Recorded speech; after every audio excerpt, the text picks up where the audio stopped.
할렐루야. 하나님의 은혜와 평강이 함께 하시기를 소망합니다. 사도신경으로 우리 신앙을 고백하시면서 8월 21일 수요일 새벽 기도를 하나님께 올려드리겠습니다. 나는 전능하신 아버지 하나님, 천지의 창조주를 믿습니다. 나는 그의 유일하신 아들, 우리 주 예수 그리스도를 믿습니다. 그는 성령으로 잉태되어 동정녀 마리아에게서 나시고 본디오 빌라도에게 고난을 받아 십자가에 못 박혀 죽으시고 장사된 지 사흘 만에 죽은 자 가운데서 다시 살아나셨으며 하늘에 오르시어 전능하신 아버지 하나님 우편에 앉아 계시다가 거기로부터 살아있는 자와 죽은 자를 심판하러 오십니다. 나는 성령을 믿으며 거룩한 공교회와 성도의 교제와 죄를 용서받는 것과 몸의 부활과 영생을 믿습니다. 아멘. 아버지 하나님, 날마다 주님의 말씀 듣는 자리에 서서 또 기도하고 예배하는 우리에게 하나님의 구원이 들리는 귀한 은혜 있게 하여 주시옵소서. 우리의 간절한 모든 기도에 응답하여 주실 주님을 의지합니다. 예수님의 이름으로 기도드립니다. 아멘.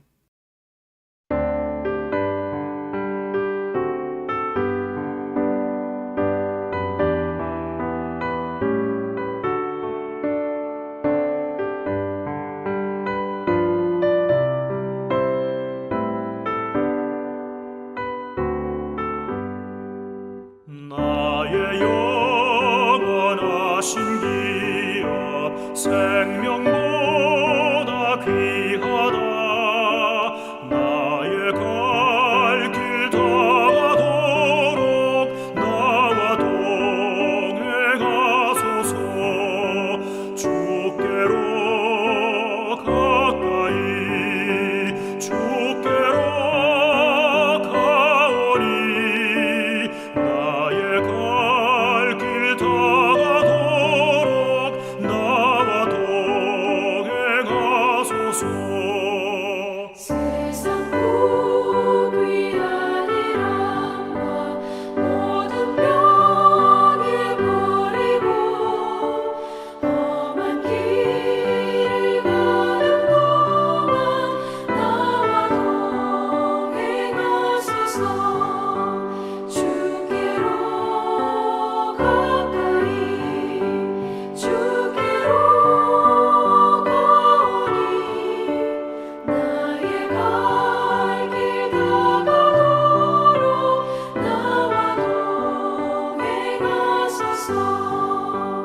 어둠 골짝 지나가며 험한 바다 건너서 천국 문에 이르도록 나와 동행하소서.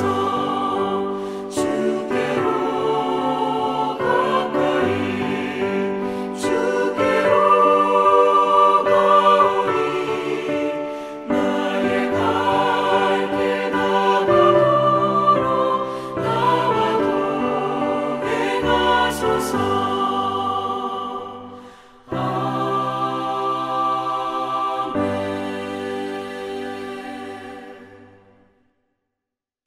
네, 오늘 보실 하나님 말씀은 예레미야서 52장 12절에서 23절까지 말씀입니다.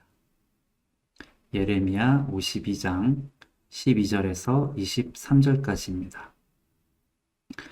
바벨론의 느부갓네살 왕의 19째 해 다섯째 달 열째 날에 바벨론 왕의 어전 사령관 느부사라단이 예루살렘에 이르러 여호와의 성전과 왕궁을 불사르고 예루살렘의 모든 집과 고관들의 집까지 불살랐으며 사령관을 따르는 갈대아 사람의 모든 군대가 예루살렘 서면 성벽을 헐었더라.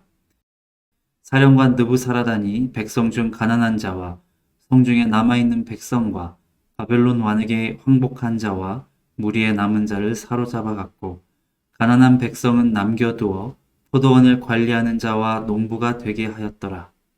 갈대아 사람은 또 여호와의 성전의 두 놋기둥과 받침들과 여호와의 성전의 놋대야를 깨뜨려 그 놋을 바벨론으로 가져갔고 가마들과 부삽들과 부집개들과 주발들과 숟가락들과 섬길 때 쓰는 모든 놋그릇을 다 가져갔고 사령관은 잔들과 화로들과 주발들과 솥들과 촛대들과 숟가락들과 바리들 곧 금으로 만든 물건의 금과 은으로 만든 물건의 은을 가져갔더라.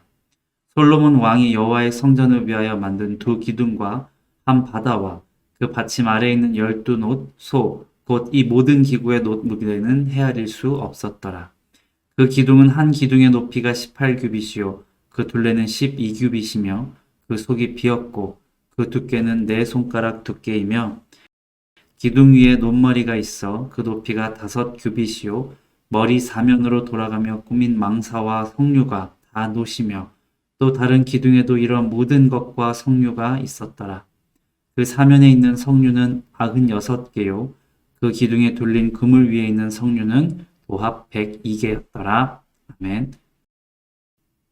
네, 오늘 말씀은 예레미야 마지막 52장 말씀입니다.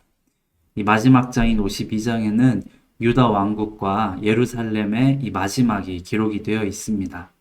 시드기야 왕 때 예루살렘이 느부사라단에 의해 정복당하는 내용은 여기에만 나오는 것이 아니라 이 예레미야 39장에 또 이미 한번 기록되어 있는데 오늘 52장에 예레미야 선지자는 이 선지서를 글을 마치면서 예루살렘 멸망과 그 가운데에서도 특별히 성전 집기들의 약탈을 구체적으로 기록을 하고 있습니다. 예루살렘의 최후, 남유다의 마지막은 열왕기서의 마지막 장, 또 역대기서의 마지막 장, 또 예레미야서 39장과 오늘 읽은 52장, 그리고 이어지는 이 예레미야 애가에 아주 자세히 등장을 합니다. 예루살렘이 불타고 느부갓네살 왕과 그의 어전사령관 느부사라단에게 참담하게 그 성이 약탈당하는 이 기록이 5번이나 나오는 겁니다. 그래서 바벨론에게 멸망당한 이 이야기는 이스라엘 민족의 DNA에 새겨진 억울함과 한의 이 기록이기도 합니다.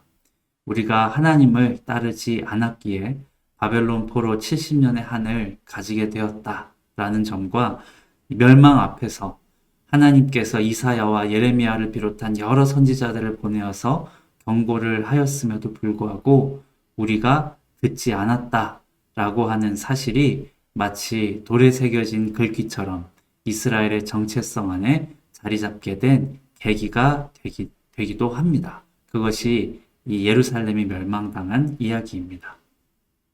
구약 성경에 무려 5번이나 한 사건을 반복해서 기록해 놓았다는 건 그만큼 이스라엘이 바벨론에 의해서 멸망을 당하게 된 모든 과정과 그 죄의 대가로 치르게 된 일들, 그리고 하나님께서 이루신 회복의 사건들을 영원토록 잊어서는 안 된다는 것을 강조하는 반복이기도 합니다. 성경에 하나님의 백성들, 또 그 인생들이 잘만 풀리기만 하고 또 하나님이 형통하게만 하신 이야기가 반복되어서 그것만 나오면 참 좋을 것 같은데 그저 구약 성경에는 반복되는 이야기들이 심판과 아픔, 또 죄와 타락의 일들이니 구약 성경 그 가운데에서도 예레미야는 특히 읽기 힘든 성경에 속하기도 합니다. 그런데 우리가 이 말씀을 받을 때 내가 그랬구나. 내가 하나님의 말씀에 귀를 기울이지 않았구나. 이스라엘이 바벨론에게 멸망당한 것 같은 이 나의 수치와 아픔 앞에서 비로소 이 말씀이 보이고 내 죄가 보이는구나 라고 한다면 그것이야말로 하나님의 말씀 앞에선 가장 형통한 인생일 것입니다. 이스라엘의 위대한 조상 이 다윗을 통해서 우뚝 세워진 이 나라와 또 솔로몬에게서 지어진 이 성전, 또 하나님의 왕국이 자기들의 죄로 말미암아 무너지고 망한 사건을 말씀으로 5번이나 마주하면서 그 영혼의 DNA에 새겨진 깨달음과 같은 이 깨달음이 말씀을 마주하는 우리 앞에도 있어야 하는 것입니다. 오늘 보신 예레미야 52장 12절의 말씀을 보시면 느부갓네살 19째 해 5째 달 10째 날이라고 그 날짜까지도 아주 구체적으로 명시를 해 놓았습니다. 예레미야 1장 시작할 때 보시면 요시야 왕 13년에 여호와의 말씀이 예레미야에게 임하였고 라고 하셨는데요. 요시야의 치세 동안 예레미야가 18년을 사역을 하고 또 요시아가 죽은 뒤에 22년이 지나서 이 남유다가 망했으니까 이 예레미야는 처음 부르심을 받고 40년 동안, 40년이 넘는 긴 시간을 이 사역을 한 셈입니다.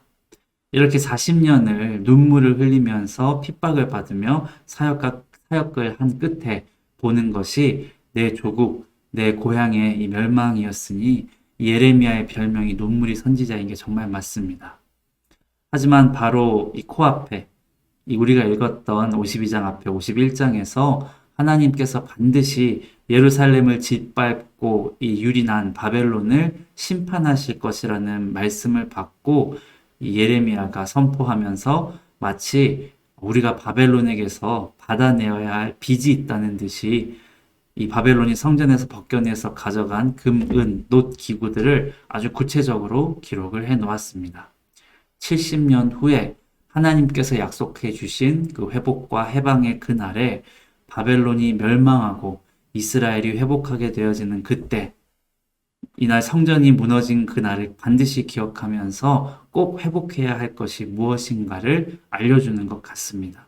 실제로 훗날 유대인들이 예루살렘에 돌아와서 가장 먼저 한 일은 성벽을 재건하는 것이 아니라 성전을 먼저 재건하는 일이었죠. 예레미야의 눈앞에는 약탈을 당하고 불타서 무너진 성전과 예루살렘 성이 있지만 장차 하나님이 이루실 회복의 70년 후를 생각하면서 예레미야는 하나님의 말씀에 의지하여서 장차 다가올 소망을 그 참담한 현실 가운데에서도 적어 내려가고 있습니다. 오늘 읽은 본문에는 없지만 예레미야서의 정말 마지막 52장 31절부터 이 마지막 절인 34절까지 보시면 바벨론에 잡혀간 여호야긴 왕이 포로 생활 37년 만에 옥에서 풀려 나와서 왕과 함께 식사하는 자리에 올려지고 종신토록 이 바벨론 왕에게 후대를 다 받았음을 기록해 놓았습니다. 비록 나라는 망했고 동포들이 자신의 일상의 자리에서 뜯겨져 나가서 포로로 끌려간 그 현실은 말로 닿을 수 없을 정도로 힘들고 참담했겠지만 유다의 왕이었던 여호야긴으로 대표되는 유다 백성들을 하나님께서 그 신비한 섭리와 인도하심으로 지키시고 또 먹이시고 또 조금씩 회복시켜 주셨다고 이야기해 주는 것이 예레미야의 마지막 이야기입니다. 우리가 잘 알고 있는 다니엘, 모르드게, 그리고 에스더, 수룹바벨, 느헤미야, 에스라와 같은 하나님의 사람들을 통해서 이 만국의 한을 가슴에 품고 살아가는 유대 민족을 하나님께서 그 귀한 섭리와 인도하심으로 또 하나님의 말씀으로 위로하시고 붙들고 돌보시고 조금 회복해 주셨다고 이야기를 하는 것이죠. 저희가 지난 주일에도 말씀을 받았지 않습니까? 하나님의 자녀로 산다는 것, 이 삶의 어느 한순간, 어느 한 자락, 하나님의 선하신 손길이 닿지 않은 곳이 없다고 목사님이 말씀을 해 주셨습니다. 우리가 읽었던 이 예레미야서는 아주 슬픈 책입니다. 재앙과 심판, 당장 손에 닿지 않는 듯 먼 미래에 이 회복을 기다리면서 내가 살아가는 현실 속에서는 그저 울고 핍박받을 수밖에 없는 이 믿는 자의 사명을 기록하고 있는 책이지요. 그렇게 하나님의 자녀로 살아간다는 것이 이 말씀에 나온 것처럼 참 어려운 것 같습니다. 예수님이 광야에서 마귀에게 시험을 받으셨던 것처럼 우리도 광야 같은 세상에 내몰려서 이 마귀에게 많은 시험을 당합니다. 예수님은 이기셨지만 우리는 신의 광야의 이스라엘처럼 자주 넘어지고 또 실패할 때가 많습니다. 죄를 짓고 하나님의 말씀을 끝까지 따르지 못하면서 살아갑니다. 솔로몬의 빛난 영광처럼 이 십자가 앞에서 나의 죄가 씻겨지고 천국의 백성으로 인침을 받았던 그 찬란한 회심의 영광스러운 순간도 신앙생활을 5년, 10년, 20년 해나가면서 지나가는 세월 속에 그 모든 영광이 깎이고 이 빛을 발해할 때가 있기도 합니다. 하지만 그런 우리들을 하나님께서는 여전히 자녀라 부르십니다. 우리 주일에도 결국 우리의 정체성을 확인을 했지요. 우리는 어찌되었든 하나님의 자녀입니다. 죄를 지어 심판을 당한 유다에 남은 것은 폐허뿐이었지만 하나님이 택하신 사람들, 하나님이 자기 것이라고 부른 그 민족을 하나님께서 친히 그 손으로 회복시켜 주셨던 것을 우리는 알고 있습니다. 그래서 우리 자녀, 후손들을 향해서도 이 예레미야와 같은 마음을 품을 필요가 있습니다. 자녀들이 교회를 다닌다, 안 다닌다, 믿음이 있다, 없다, 모든 일을 넘어서서 나를 구원하신 예수 그리스도의 복음이 주 예수를 믿으라. 그리하면 너와 내 집이 구원을 받으리라 하신 그 귀한 말씀처럼 나의 가족과 나의 후손들을 향해서 흘러간다는 것을 알고 하나님께서 주신 그 약속의 말씀을 붙잡고 하나님이 허락하실 회복의 그날 예수님께서 우리 자녀와 후손들을 만나 주실 그 귀한 구원의 날을 기다리면서 소망을 품고 축복하며 또 기도해야 하는 것입니다. 우리가 선한 일을 할 때 낙심하지 말아야 한다는 성경 말씀을 많이 접합니다. 그런데 이 말씀은 한 영혼을 품고 또 그 영혼의 구원을 위해서 끊임없이 기도하는 일을 하는 것에 낙심하지 말아야 한다는 말씀이기도 합니다. 예레미야가 그랬던 것처럼 동족과 후손들을 사랑하여서 회복과 소망의 마음을 품고 한결같이 사역하며 핍박을 받음에도 여전히 그 민족을 품고 기도하고 또 말씀을 전했던 것처럼 우리도 구원을 베푸실 하나님이 주시는 이 회복과 소망을 품으면서 간절히 기도하는 구원을 위해 간절히 기도하는 이 아침이 되시기를 주님의 이름으로 축원드립니다. 기도하겠습니다. 아버지 하나님, 눈물을 흘리며 하나님의 심판과 흉한 예언을 전하였던 예레미야가 오늘 눈에 담은 조국 예루살렘의 멸망을 마주하면서도 회복의 소망을 놓지 않고 하나님의 놀라운 회복과 섭리를 기록해 놓은 것처럼 내 사랑하는 가족과 자녀 후손들을 위해 구원을 받도록 또 하나님이 만나 주시도록 예수님이 만나 주시도록 눈물로 기도하며 그 믿음의 소망 안에서 회복을 기다리는 저와 또 이 귀한 아침에 기도하는 모든 성도님들의 삶이 될 수 있도록 성령님 함께하여 주시옵소서. 구원과 회복의 그날에 가장 기뻐하실 아버지 하나님의 자녀로 우리에게 주어진 삶에 순종하며 감사로 살아가는 성령 충만함도 허락하여 주시옵소서. 우리를 구원하신 예수님의 이름으로 기도드립니다. 아멘. 하늘에 계신 우리 아버지, 아버지의 이름을 거룩하게 하시며 아버지의 나라가 오게 하시며 아버지의 뜻이 하늘에서와 같이 땅에서도 이루어지게 하소서. 오늘 우리에게 일용할 양식을 주시고 우리가 우리에게 잘못한 사람을 용서하여 준 것 같이 우리 죄를 용서하여 주시고 우리를 시험에 빠지지 않게 하시고 악에서 구하소서. 나라와 권능과 영광이 영원히 아버지의 것입니다. 아멘.